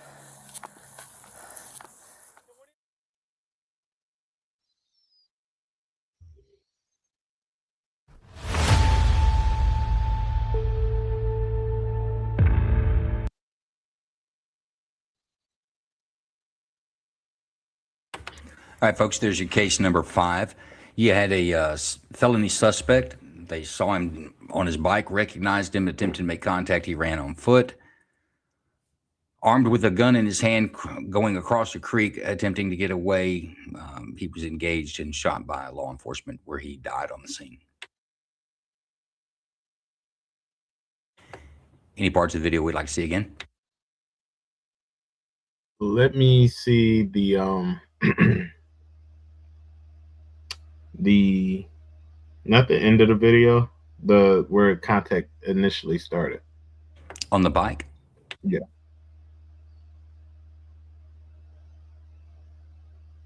Officers. I thought it was my internet connection, but I think it was just the body cam that was freezing.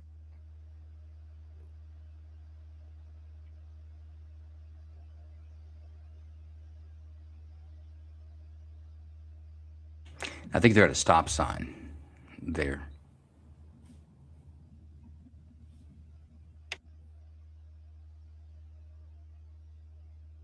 All right, see the subject on the bike there is about to go through the intersection?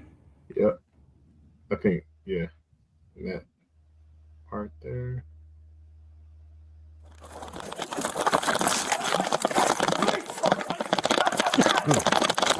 What's this? What's this?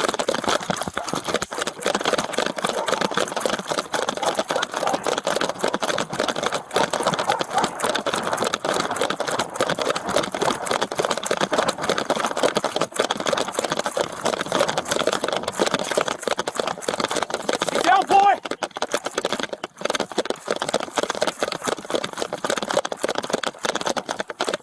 Drop your hands! Drop it! Gun, gun, gun!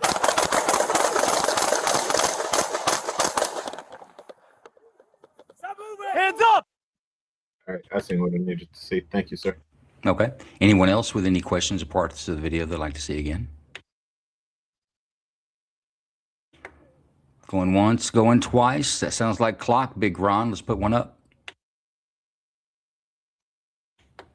Dave, what do you think? Unjustified. No, definitely unjustified. Not quite sure how do I explain that. With that many officers around there and that many shots going on, nah, that was unjustified. How many shots would you have been okay with? It's a good question. Or maybe how many does it take? Honestly, I with all of these cases that we've been studying, I don't know if there's like a rule of combat or something where I think if you were instructed to not fire until you've been fired upon, and I obviously didn't see that there, so I'm not quite sure how many shots it would. Is that the standard for law enforcement? They can't shoot unless they're fired upon? I have no idea what I have no idea about that. Just No. too many military movies. Yeah, and I've never had a rules engagement where I had to be engaged first. I've always had the ability to defend myself, even on AHA guard. Absolutely. And I would be thinking differently if he had shot upon them first. But the mere fact that even though if he had a gun in his hand, I think maybe 2 or 3 shots, maybe that would have been reasonable, but that many shots? I mean, I don't even know how many Okay, so shots. it's the number of there were, shots that you're hanging up, yeah, right? that seemed a bit obsessed or a bit Well, that's your first look. Let's see if your fellow jurors can sway you one way or the other, or concrete to where you're at now. Jay, what did you think about this? So when he stumbled, it was hard for me to see on the video. Did he have pistol in hand? He did. Had a pistol in his right hand. Yeah, I would say it was justified then, because he could have shot back at them. Okay. Any issues with they shot him too many times? No, they can shoot him as many times as it takes. How many does it take? Well, when his heart stops, I guess. Isn't that kind of like the licks of how many licks it takes to get to the bottom of the Tootsie Roll Pop? Yeah, he could be a pretty tough guy or whatever, but yeah, it's whatever it takes to stop him. And once you start, it's you can never go back. So it's until he's the threat's eliminated. Good. And I see Chris has made some comments about the quality of the video. Folks, this is in 2022. To give you an idea how far we've come in just a few years with digital video from law enforcement body-worn cams. So yeah, that's the reason the quality on it is not as high as what you'll see in modern video cameras. This goes back to 2022. Good points, Jay. Duran, what do you think about this? I think it's completely reasonable. Just from the simple fact of he proved to be violent historically. He was still on a run for being violent. And at the time where they did not start shooting until they noticed the gun. So because that part was confirmed, because it was very hard and difficult to see from the video, but since that was confirmed, then yeah, he has a gun. And how many shots does it take to stop a threat until the threat stops? So a gun pointed at anybody can, just like we looked at the last video, no matter what position the person is in, if they utilize deadly force against you, you are still as hurt or dead or whatever else. So they shot as many times as they needed to in the threat, in the imminence of the threat. And once that was neutralized, or I can't remember the technical name, they stopped. So yeah, reasonable. Okay. Did any of that sway you over there, Dave? Actually, I want to ponder you think about that for a minute. I'm going to go to Alicia. Alicia, what's your initial take on this? I mean, he had a pistol in his hand, and he was like being very irresponsible with that. And like he was saying before me, history of violence. So we know he's not against breaking the rule of law. Was it excessive? Yeah, it was maybe, but that's just besides the point. Danger is danger, and they were justified. So, all right, Dave, back to you, my friend. You still hung up on the number of shots? Yeah, I am, but you guys have swayed me. I'm going to go justified. Why? Are you just giving in to peer pressure? What swayed you? I mean, what swayed you? Was it how many licks to get to the center of a Tootsie Roll Pop? Is that what did it? It was yeah, kind of. I mean, it was excessive, but it needed to be done. Go ahead. My reaction also is like, why do they always run? Like he wasn't. Just why are you running? Just stop. Sorry, it just. My head was screaming that the whole time. From jury member to jury member, just like we looked at the last video. It's like, how many shots did it take to stop the last guy, right? And then we see he got shot multiple times. He survived. We see the 2 videos ago where the guy got shot one time coming around a corner. You don't know how many shots it's going to take to stop that threat. Now, it would be completely different if the officers approached him while he laid lifeless and they continued to shoot. That would be excessive. But for us to say, hey, they excessively shot, well, when you have, just the sense of you don't know which way or direction he's pointing a gun. So all of those officers, imminently, life and the world around them, 360 degrees, they're all in danger. So until that gun is no longer in commission and his finger can't be on that trigger, you got to do what you got to do. All bets are off. Yeah. But you're preaching now. You're like a newly converted Christian there, Dave, with this. You're beating on the pulpit. Hey.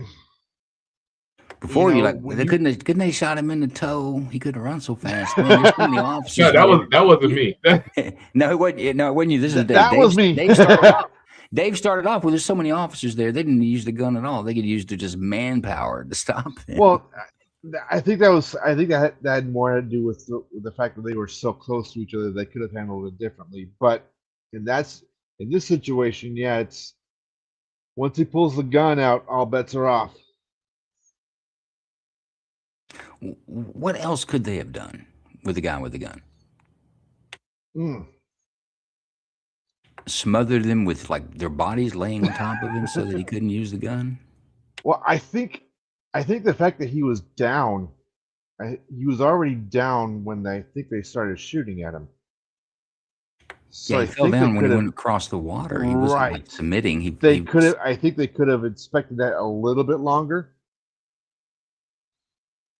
Maybe like a couple seconds longer. Like wait, or at least see if he was serious about with the gun. Right. or see what he was going to do. I mean, if he had tripped and then started running, then obviously they go about doing what they were going to do. But if he was down and stayed down, might have been a different outcome.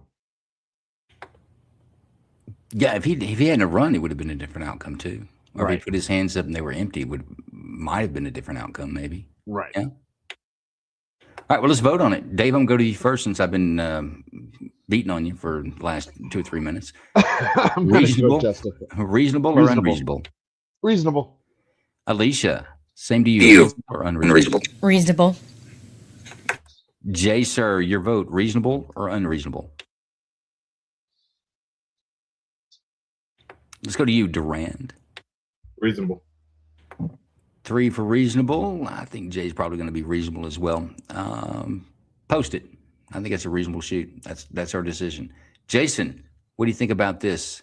How many shots by SOP are you allowed to put into the person that's got a gun in their hand? It doesn't matter. 1 bullet or 100 bullets is the same criminal charge at the end of the day. You shoot until the threat's done. And this is another one. The guy's got the gun in his hand. By the time it's an action reaction thing. The reason, I mean, we've done drills before where a gun's sitting next to them, they reach for the gun, grab the gun, and you got the first shot off before the officer could shoot. So you don't have to wait for the guy to point at you, and you shoot until the threat is done. And it looks bad, but at the end of the day, it's the same end result. I listened to an instructor once that when that question, like how many's too many, or how many does it take? And he's like, I don't know. I'll let you know after each engagement how many it took, because I'm gonna keep putting them there until they quit moving.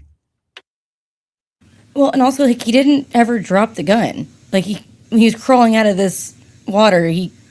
And my reaction probably would be to drop the gun just to try to crawl. I'm really trying to get away and crawl out. Just saying. Yeah, I don't think he had given up in his mind. I think he tripped coming across the water. But do you agree with the decision, Jason? Yeah, completely reasonable. Yes. Yeah, I do too. I think you guys got it. The third one is the one that we'll talk about in the after space. I thought that was a strange one for us tonight, but you guys ultimately got it correct. Earlier we talked about the 3D response system, and I took you through this whole world of words. But to watch this video, we're going to show you a quick video. This is a annual training that Jason's 3D response does with schools he's installed in. You're seeing actual police officers that are running the drills of what happens if that blue button is pushed. Big Ron, throw that up.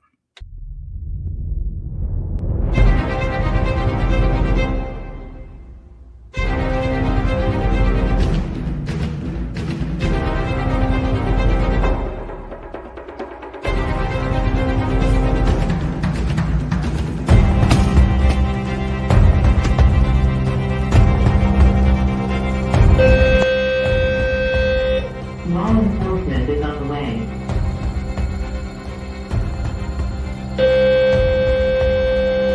Law enforcement is on the way.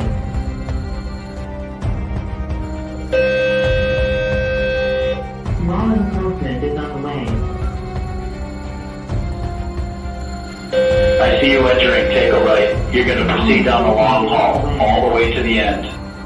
You're going to go till the end where you're intersect to the classrooms. Keep going, I see you moving forward. Subject is held up in classroom 203.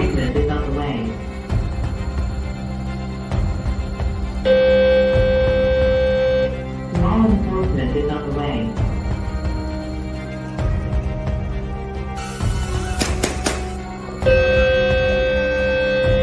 Law enforcement is on the way.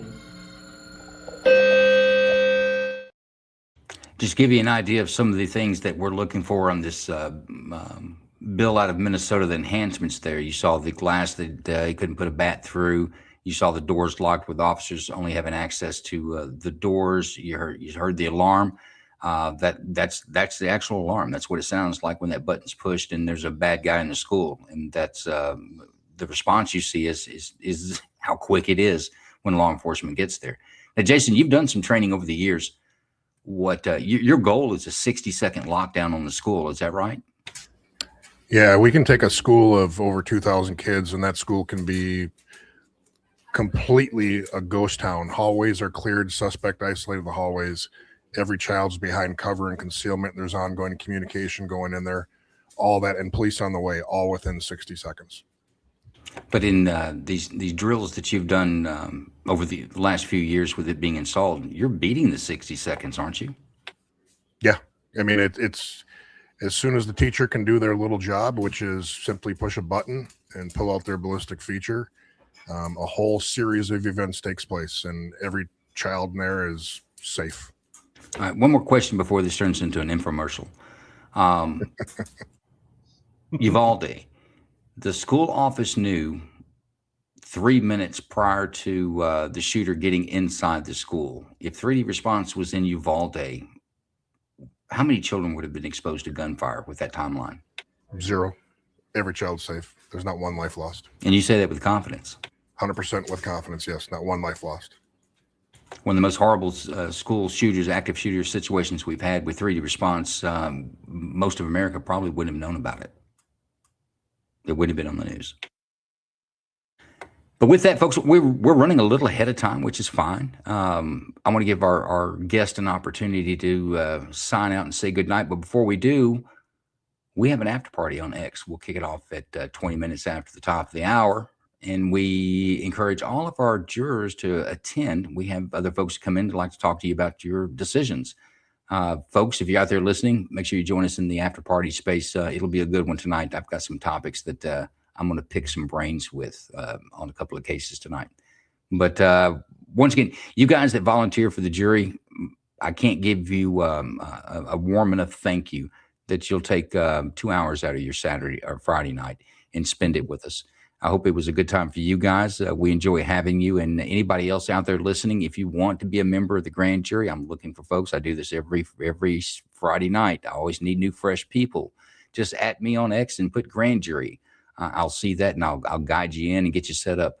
But with that, who wants to go first? Jay, are you with us where you can talk? Because I know that you've got some constraints tonight. Are you with us?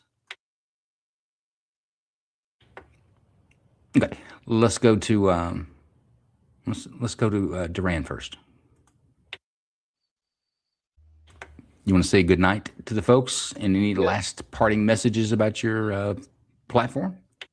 Yes, thank you. So once again, thank you for having me. I definitely do appreciate it. I will be at the after party in the spaces, and all social medias, LMB.theeducator. So Lima Mike Bravo .theeducator. On Facebook is Tactical Education and Defense, and you can find me at www.lmbtheeducator.com. Following up on firearms safety, firearms medical safety and security, and just even further addition to me really enjoying this. I'm scheduling myself to be part of Masai Ayub's Deadly Force Instructor course, which is a week long of doing a million different things like this.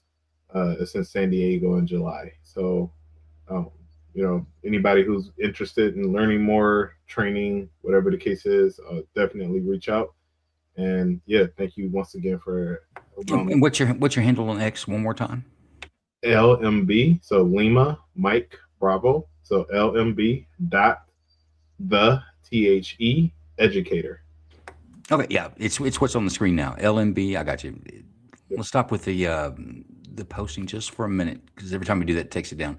Leave it there long enough if anybody wants to take a screenshot of that and look him up for some advice. Let's go to Dave. Any parting words, Dave? All right. First, I'd like to thank Miss K for suggesting me to come up and join this crew. You can find me on X at I might be off on X, and if you guys need a stand-in, come find me. I'll be more than happy to do it. This was awesome. This is so much fun. Glad you enjoyed it, Dave. And yes, I'm gonna give a shout out to Miss K. Miss K brought the thunder this week with our guests, so we appreciate that. Alicia, go ahead, Dave. And the bedazzled the bedazzled. We normally keep the bedazzled taser for the after party, but I'm glad you brought it into the realm of night court. Where I Jason told you guys to leave it alone, and you just can't help yourself, can you? it's one of those things Jason doesn't want to talk about, but if he knows you have an interest, he just won't shut up about it. That's Kay's fault. Kay started this thing. Yes. Now, Alicia's actually somebody special. I've tried to get Alicia on here more than a few times, and just her schedule wasn't working out. And she hit me up. She says, "Hey, this week will work for me." So I'm super excited to have you on finally, Alicia. But any parting words for? Yeah, I'm glad we were able to make it work. This is fun. Definitely want to have to do it again at some point. I just, when they tell you not to run, to get down, just, don't run and just get down. Sometimes I'm like, how people think. But yeah, I've enjoyed it, and I can't wait to talk to everyone in the outdoor space. So, and I'm at an Annoyed Texan on X if y'all want to, chat or be mutuals. So. Yeah, folks, you guys on X for sure. All of our guests tonight would be outstanding follows if you're not following them already. I follow each and every one of them, and yeah, they'll keep your interest intrigued, and you'll definitely be entertained. Maybe more so by Dave than others, but you will be entertained. That might be true. Folks, special thanks to Jason. As always, he's here with us every Friday night. He's an expert witness, and of course, Big Ron and Bruce Wayne helped me put this together. And there's a few others out there that work on this every week for us. And we do just that. We work on it every week to bring this to you every Friday night. You saw some snafus in the beginning of the show. We're working on a different format, and we'll have it down. That's how it goes sometimes. But we do appreciate everyone's support. If you want to support the show, scan our Patreon group here. It's we have a Joel and New Patreon group, and it's a way you can support the show. There is a cost to doing this with FOIA fees and just the fee to keep this up and running with some of the apps and tools that we use. But enough of that. We'll see you in the after party, about 20 minutes. Thanks, folks.